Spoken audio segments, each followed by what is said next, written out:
Let me share with you something that I see in the youth group, but I also see in the church at large, individual congregations.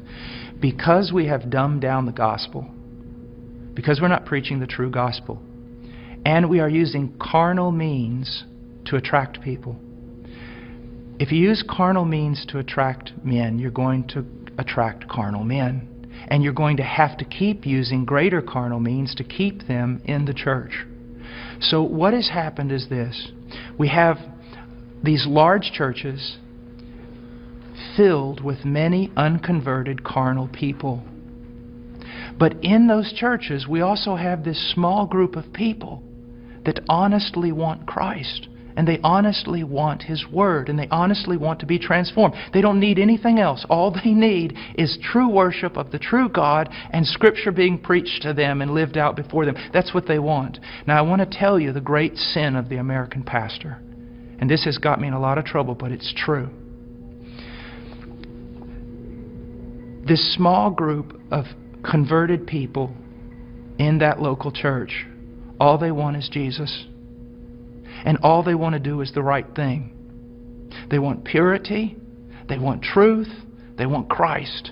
But the pastor, in order to keep this larger group of unconverted people, he caters to them. So while he is feeding these carnal men and women with carnal things, he is letting the sheep of God starve to death, and he is going to stand before God one day in judgment.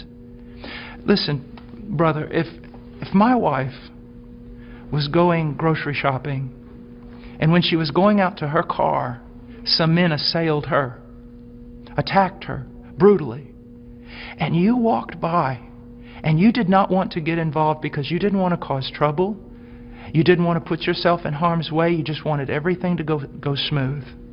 After all that was done, I would look for those men to deal with them. But I want you to know this, I'd look for you too. Because you had a chance to stand for my wife, my bride. And out of self-preservation or wrong ideas, you did not do it. You're just as much responsible as those men who attacked her. And that's what's happening all throughout America with pastors.